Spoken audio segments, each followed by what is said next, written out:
Boxing history was made last night at the Mecca of Boxing, Madison Square Garden. We get into it next.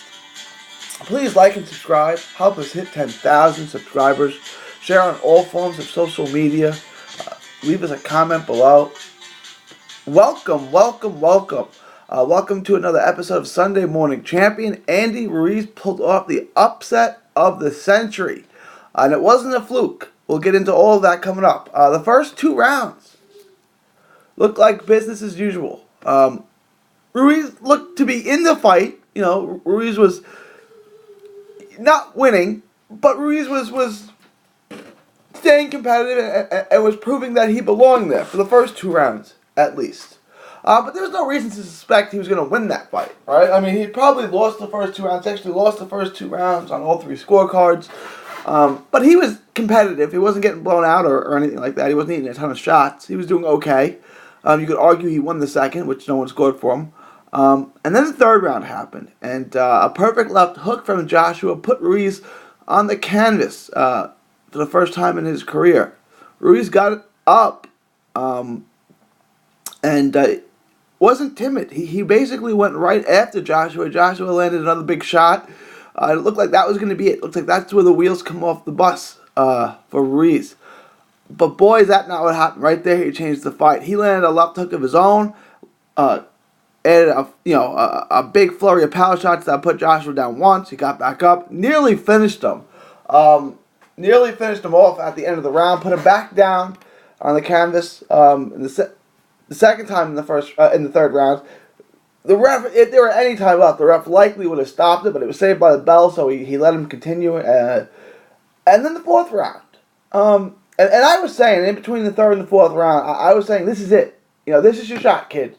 You cannot let him off the corner. You can't let him off the hook, right? This is all your hopes, all your dreams. You got 3 minutes to become the heavyweight champion of the world. This is your goals. This is your life dream. All of your life's work is right here. It's right yours for the taking. Don't let it slip. Don't let it go. Go grab it.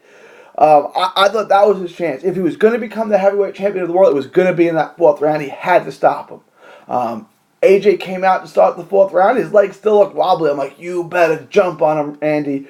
And he didn't. He shot back. He let off the gas. But he outboxed him in the fourth. He outboxed him in the fifth. And I'm thinking, okay, the longer this fight goes, the more it's going to favor AJ. AJ gets his legs back. He gets his sturdiness back. He gets his equilibrium back. He's the better fighter. He wins. Maybe he was not the better fighter. That's not what happened. Ruiz, like I said, outboxed him in the fourth, outboxed him in the fifth round, hurt him in the sixth round. So it started to punish him in the sixth round, and then completed the upset in the seventh, putting him down two more times, and having him out on his feet on Queer Street. And then it was a little odd. The ref took him over to the corner because he had spit his mouthpiece out. I thought he was taking him over to put his mouthpiece back in and take a point from him. He asked him if he wanted to fight.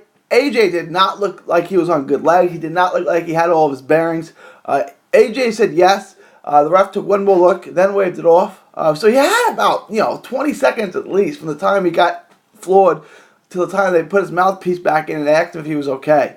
They gave him plenty of time to gather himself. It was a smart move by Joshua to spit the mouthpiece out. It was. So what if he loses a point? At that point, he can't. Well, he was actually still ahead on one of the scorecards. We'll get into that later. But Anthony Joshua needed the rest more than he needed the point. Let's say that. So I thought the ref was going to take a point and let him continue. But he looked at him again and said, no, that's it. He was out on his feet. And it was not a bad stoppage. It was an excellent stoppage, by the way. So I don't want to hear any of that he should have been stopped. It was premature. It was an excellent stoppage. You can go back and look in Joshua's corner, and they were getting ready to stop the fight. They had the towel in hand. They were getting that towel ready. Look, Ruiz fought brilliantly. He really did. He was quicker. He was a better combination puncher. He exposed flaws that we knew Joshua had, I guess. He exploited them, I should say. And he didn't just catch him clean and put him out. It wasn't a Rockmount fight where he just caught Lewis. No, Ruiz was the better boxer. And that's going to be problematic for Joshua moving forward. Again, he took control after that fight. After the knockdown, he took control. When everyone thought that was it, he's going to get knocked out in the third round, he came back and he took control from that point on, which was no one was expecting. Now, what's next for Andy Ruiz? Boy, he's going to have some options. Obviously, Joshua has a rematch clause. He could exercise that, and Ruiz will get a rematch. Ruiz wants the rematch in the Staples Center in LA, California kid. And Joshua wants it in the UK. Yeah, we'll see. If that doesn't happen, which I don't think it should, there's a couple other options. First, Eddie Hearn talked about prior to and post fight the WBO exercising its option to call a mandatory, which would be Dillian White. So there's that fight. He could fight Dillian White, which would be a great fight. It would be a really great fight. A fight I'd pick Ruiz in. Or he's on the PBC side. What would make a lot of logical sense is for Ruiz to fight Wilder for the undisputed crown. Now that would be something else. That would be a star-making fight. Two Americans for the undisputed heavyweight championship of the world. That would be spectacular. I'm hoping for that. That would be terrific. I think of those three options, it's the least likely to happen next. I think AJ will take it, although I don't think AJ should. I'll get into that next. But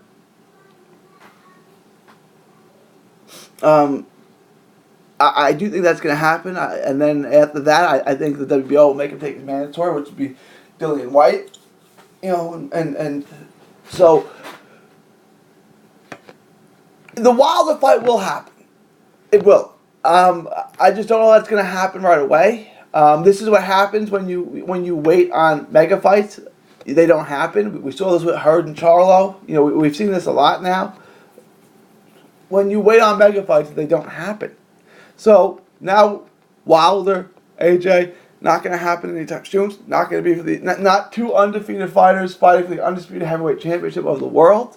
So that's off the table for now, at least, and them being two undefeated fighters is off the table forever. So, you can again. I didn't take a side. There was a $50 million offer. Was it a fake offer?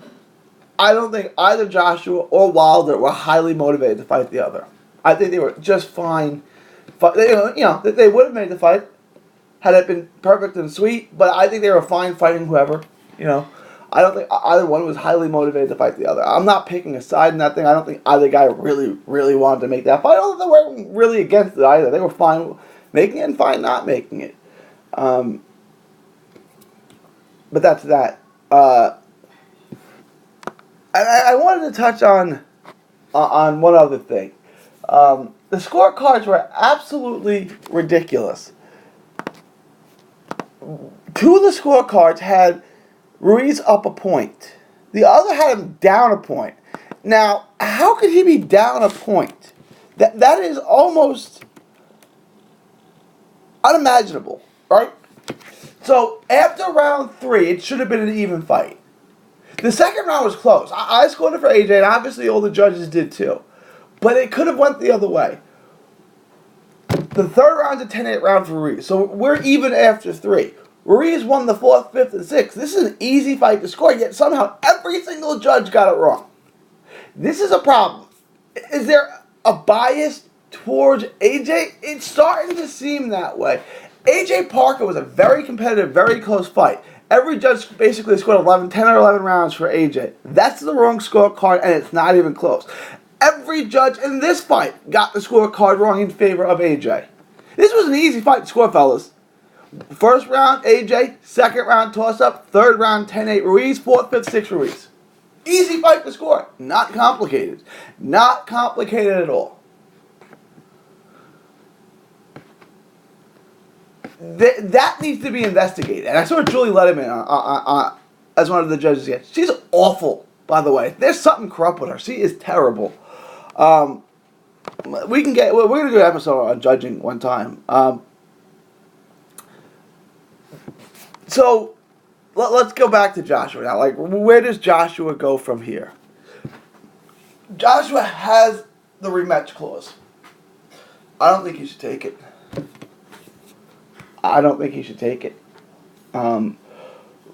Look, this isn't he got caught cold by a shot that he didn't see, and he got knocked out with the perfect punch. You know, that Ruiz caught lightning in a bottle. It wasn't that he wasn't prepped, right? So it wasn't like Rockman knocking out Lewis. It wasn't like Tyson getting knocked out by Douglas. Ruiz was better than him. And I know that Joshua fans might not want to admit that. Ruiz is better than Anthony Joshua. If they had a rematch, I'm not saying Joshua couldn't win, because like he had him down. I would pick Ruiz. You know, it's not like Joshua would definitely win. I don't even think he should be favored to win. There were many things Joshua couldn't do. So what I'm saying is, right, like Joshua does not use his jab, he doesn't use his reach and his height advantage. He doesn't use it. He's defensively flawed. His right hand is not good. You know, it's a shame that he doesn't have, you know, and God rest his soul, Manuel Stewart to come save him. And I'm not saying he's saved like he's no good, he's awful, but he's not going to beat he's not going to beat top heavyweights. He's too defensively flawed. He doesn't use his jab. It's just not good.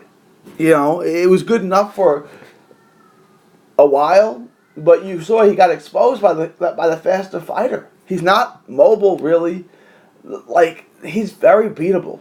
I think Wilder knocks him out. I think Fury schools him. I think Usyk schools him. I'm a Joshua fan. I say this in all sincerity. I think there's obviously a lot of talent with AJ, but it's not been developed, right? So if I'm AJ, I say, hey, thanks, but no thanks. Same advice I gave to Jarrett Hurd. Like, don't rush into a rematch because you're likely going to lose again. And J-Rock fought the perfect fight, right? Like, J-Rock fought the fight of his life and beat Hurd, right? Like, I say that Jamel Herring fought the fight of his life to pull the upset. Andy Ruiz is kind of business as usual. Like, that's what Andy Ruiz does. And Andy Ruiz working his game is better than Anthony Joshua. That's what we saw last night. You know, I went back and just a couple of days before the fight and watched a couple of Ruiz's fight. I watched him against Hanks. I watched the fight against Parker. You know, he's good. He's a good fighter, a good I didn't pick him to win, so I'm not sitting here playing Monday morning quarterback. No, I picked him to lose. I said it would be competitive to a degree. You can go back and listen. But I didn't think he'd win. I was wrong. He's better than I thought. And I think he'd beat him again in a rematch. You know, AJ's more flawed. AJ's got things to work on. If I'm AJ, I go back to the drawing board. I go take it to him. I go fight Chisora. You know, go fight someone like that. And sharpen your shot. I said the same thing to Wilder when Wilder lost to Fury. You know, go fine-tune your skills. You got things to work on, because if you keep fighting like this, you're flawed and you're going to keep losing. I ain't wrong. You know, there's a lot to work on with Joshua. But I do think they'll take the rematch, and I think they'll lose again, which is going to be problematic. I mean, I guess he's still a star if he loses twice in a row. But, you know, it's going to be, again, he's not the man at the heavyweight division anymore. And when was the last time he looked good against Povetkin. But go back before that. He almost got... Okay, he looked good against Povetkin. Let's give him that. Like, I picked him. He looked good against Povetkin. Povetkin was a top 5 heavyweight at the time. It's a great win. Did he look good against Parker before that? No, he looked like crap. Did he look good against Takam before that? No, he looked like crap. Did he look good when he almost got knocked out by a 41-year-old Klitschko who's coming off a year-and-a-half layoff and a loss to Fury, where Fury outclassed him, schooled him, and won every round? Did he look good against that guy? Nah, he almost got knocked out by Klitschko. That was a great fight, for sure.